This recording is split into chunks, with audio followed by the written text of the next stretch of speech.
Hello and welcome to Fantasy Football Corner. I am your host, Coach Morton, or Salty, whichever one you want to call me. Brandon Mendoza. Joel Bustamante. Jakari Blair.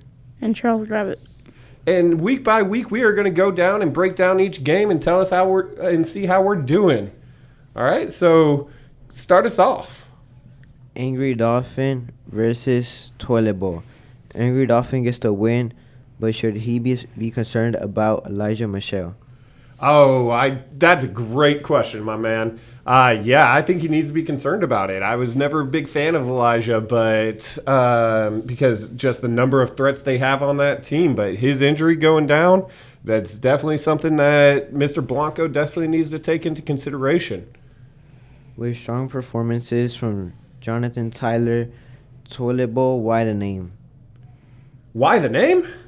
That goes back to last year when we played fantasy football. My team was towards the end of the not so good side of the teams, So I nicknamed my team the Toilet Bowls. It's probably going to change to Dr. Salty sometime, but that goes back to last year in my god awful team. Bad days all around. Maybe Coach Morton should have picked up a better quarterback rather than waiting for the 11th round. Oh, that's brutal, man. Bricktown Taylor. Coach Taylor versus Team Harrison, Mr. Harrison. Despite getting 3 quarterbacks before most teams got one, Coach Taylor put in a strong performance, earning over 100 points. With the 5th performance from Patty Mahomes leading him to victory, Mr. Harrison's team looked rough for a while until some garbage time TDs from his quarterback, Kyler Murray. Oh, I watched that game with it was the Chiefs versus the Cardinals, which were the two of the guys you talked about there. That 5 TD performance from Patrick Mahomes was beautiful. And then it wasn't until they actually switched off the game and went to another one that Kyler Murray came out and got any points for the other team. The Bills surprisingly handled the Rams with ease, 31-10, giving Mr. Harrison a good 18-point head start, but still couldn't bring home the W. Oh, poor Mr. Harrison. Sorry for the L, Coach Sotak. Versus Action Jackson, Mr. Jackson. Sorry for the L. He really lived up to his name, crushing Action Jackson. Coach Sotak led this week in points with a whopping 110.26 points, led by Justin Herbert and DeAndre Swift. But the real question is, does he trust David Montgomery going forward? Oh, that is a great question. I don't think so. I mean, that rookie over there looked great, and then also the Bears' offense doesn't look great. So I don't know if you could trust David Montgomery going forward. That's a great question. Mrs. Jackson might need to change her name to Action Allen. Josh Allen scored almost all of her points. She has Kareem Hunt on the bench. Will she start him next week? She has to start Kareem Hunt next week. You want to talk about a vulture? Y'all know what a vulture is? Mm-hmm. No. All right, a vulture, what that is in football and fantasy football terms, is the situation we have in Cleveland right now. Nick Chubb does all the moving, and then Kareem Hunt comes in and punches it in for the touchdown. It's one of the most frustrating things in the world, but that is definitely what we got going on, and she's definitely going to need to start Kareem Hunt next week.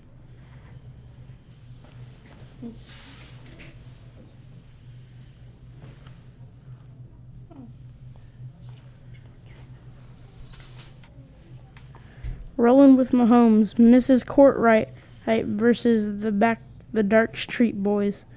Always Mrs. Davis. Yes, is it iconic that rolling with the Mahomes doesn't have a nickname, but on her team, but her quarterback Lamar Jackson, and still puts some big numbers. So you're saying it's ironic that rolling with Mahomes doesn't have her namesake.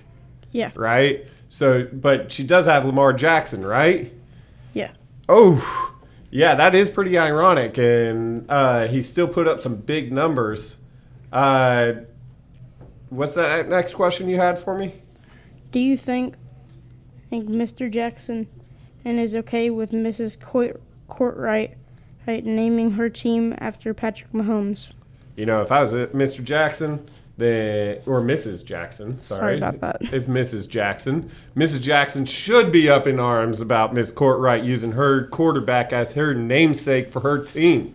And I think Miss Courtright needs to be changing her team because she doesn't have Patty Mahomes. And I think Lamar Jackson's going to take offense to it because he rolled for her this week. Miles Sanders, is he the next big star or one-hit wonder? You know, Miles Sanders is in a tough situation. He is on a pretty good team that doesn't like to run the ball. I had him last year. I loved him. He has all the potential in the world, but they just don't utilize him. So that's really up to the Eagles on whether or not they're going to utilize him the way they need to. When your defense kicker are the leader scores, you know you're having a bad week.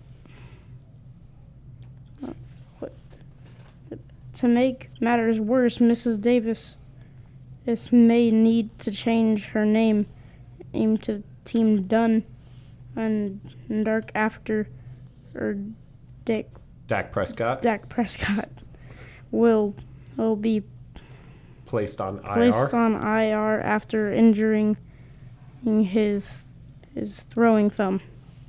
That's right. Dak Prescott did go out with an injury, and that is pretty key to the Dallas Cowboys. Have y'all heard the rumor that the Dallas Cowboys might be picking up or trading for Jimmy Garoppolo?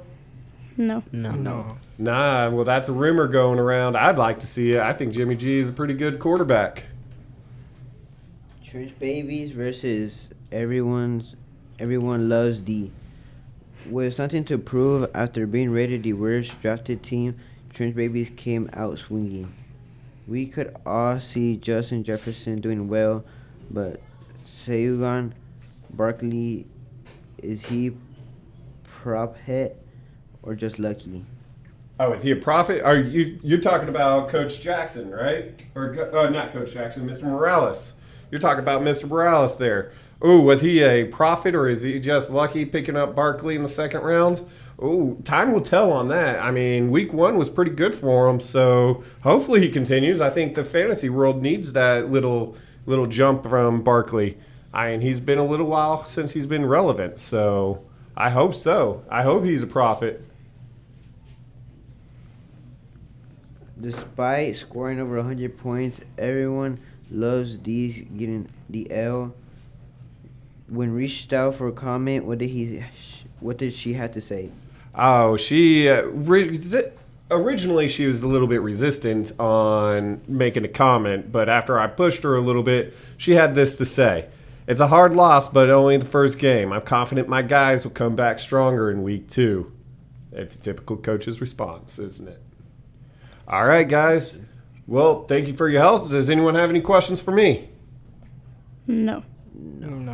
All right. Well, thank you again. This is week 1 fantasy recap. We look forward to getting back together next week, aren't we? Yeah.